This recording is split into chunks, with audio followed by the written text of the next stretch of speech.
Yo, Australia, Pakistan beating sticking up. Yo, you have to understand, so this is World Cup and any card can play. Welcome, Sports Nation, to Sports DTM, the sports channel where we call sports down the middle. You can expect the latest in sports news, views, and reviews from our resident analysts.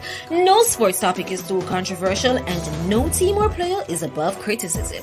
So just smash that subscribe button and ring that notification bell to make sure you don't miss out on our balanced offering of riveting sports content.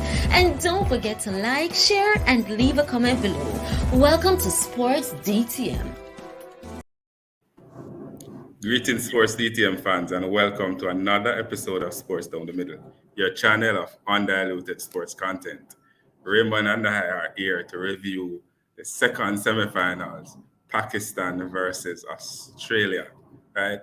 Raymond, how you feel about this matchup? Yo, Pakistan just too powerful batting wise. Guess who will win? Pakistan. So the group stages are over and the semifinals are upon us. And this matchup, Australia versus Pakistan. And if we were to look at their head-to-head record, Australia and Pakistan played 22 matches between them. Pakistan winning 13, Australia 9. And if we were to look at their last set of matches from the group stages, of course, Pakistan coming into this tournament as the second ranked team based on T20 ranking, and Australia at sixth place. Both teams played 5 matches in the group stage. Pakistan winning all 5, unbeaten record coming into the semifinals. Australia playing in that group of death that included the West Indies, England, Sri Lanka, South Africa. They won 4 of those 5 matches and made it through to the semifinals in second place. Raymond, based on how both teams performed in the group stage, do you see one having an advantage over the other in this matchup? Yes, Kirk. So Australia might have a little edge given from the zone that they are coming from and the type of teams they have faced. They narrowly beating South Africa, which is a tough one. Lost to England, but a fairly wide margin. But the type of teams they had played shows the strength and the match fitness we're expecting. So for me, Australia might have an edge in terms of that. But Pakistan edge for me is how they have consolidated their batting performance and gotten to a point where they're actually on serious top form with almost 3 persons can any given time can explode. So they have a strong batting lineup, and that was shown in the group stages as they face some of the not as heavy of an opponent as Australia, but a good enough one to cause them some trouble. And one of those big matchups that you're talking about was that the first match for both teams, Pakistan versus India. And we know this is one of the greatest rivalry of cricket anywhere, and Pakistan beating India by 10 wickets, a dominant performance. And it was their first win over India in T20 World Cup.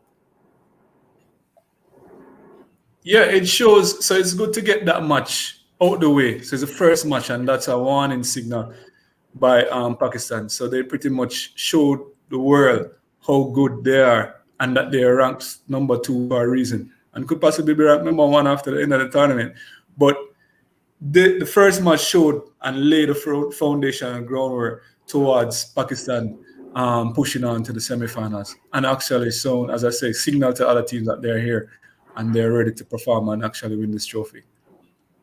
And while on the other hand, Australia came into this tournament of a 4-1 loss to Bangladesh and a 4-1 loss to the West Indies. So they're really 2 wins from 10, and expectations were that Australia would be one of the teams to go out, but they have turned that around. They struggled a little in the first match against South Africa, winning by 5 wickets, but from there on, it was just straight victory. Well, losing to England was expected, but they look like they're playing into form at the moment. Yeah, they're coming to the farm at the right moment, perfectly. Losing that game to England, is a blip. But flowing from all other games played early out in the season, not in the T20 World Cup, but before this, and they almost seemed that they weren't ready. They pull it together, enter into the World Cup, and actually beat some really strong, promising team, especially the West Indies, who were one of the teams that had beaten them earlier, by big margin, and to come now and dominate them and push through to the semi-finals. It's a good look, and Australia is one that will keep on improving as the tournament goes on. So we have some key players on both teams that certainly will make a difference in this matchup. And if we're to look at the leading scorers for both teams, really, or the most runs for both teams, we have Pakistan with 3 players in the top 50. And let me share that with you. Pakistan have their captain, Baba Azam, 264 runs. Mohammed 214 at number 6. And the experienced Malik 99 runs, way down at 38. It has been an excellent tournament for the skipper. 264 runs from 5 matches, 66.00 average at the top of the order. Will he be that game changer in this match? Well, of course. Yeah, I mean, he's on form, so I'm expecting him to continue to do what he does best, piling on runs and improving his average. He's definitely on form. You can expect some challenge from Warner, but once he pushes through some of that, the sky's the limit. He has faced some good spinners and persons within the group stage and dispatch of them excellently when they play India. So I can only expect good things from him. And talking about Warner, he is the leading run scorer for Australia at 187, and he came good, particularly against the West Indies in that last matchup. So he's on form going into the semi-finals. Can we expect the same of him in this match? Yeah, why not? Pakistan is a team that pretty much will, not so much contain you. There's a team that they will try outscore you with the batting, and so if Warner hits top form, you pile on some good runs for Pakistan to chase, or vice versa. So if he gets into a form and which he's carrying from the group stage, then it will cause some problem to Pakistan. And for the bowlers, we have, it's sort of even, but the Australian Zampa is close to the top. Is level on 11 wickets in the tournament with 2 other players. We have he's at number 2, and leading that chart is the Sri Lankan, who is not in this semi-finals. You have Josh Hazelwood with 8 wickets, and Mitchell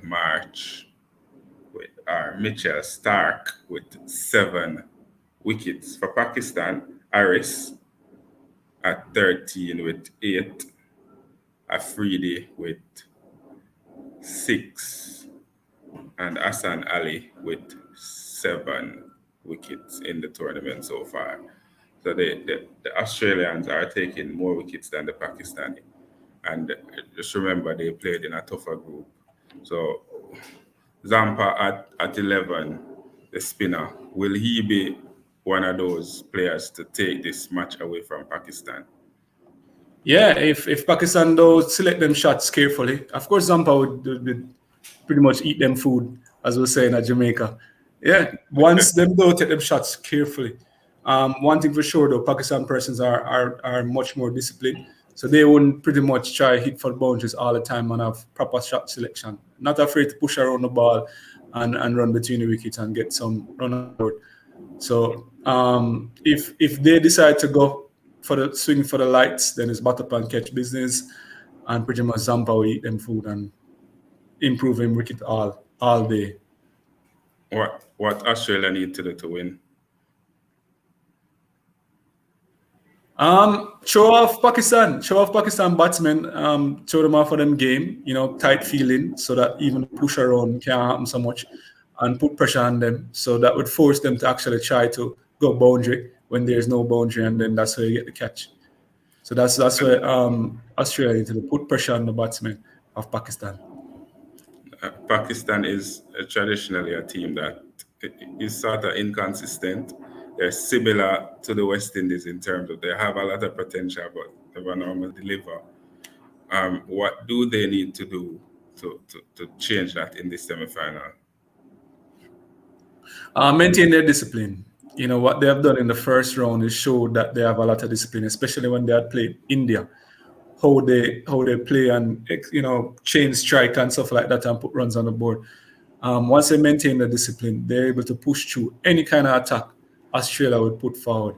And just like, as you said, they're similar to West Indies. And one of the things that tend to affect teams with tremendous talent is discipline and consistency.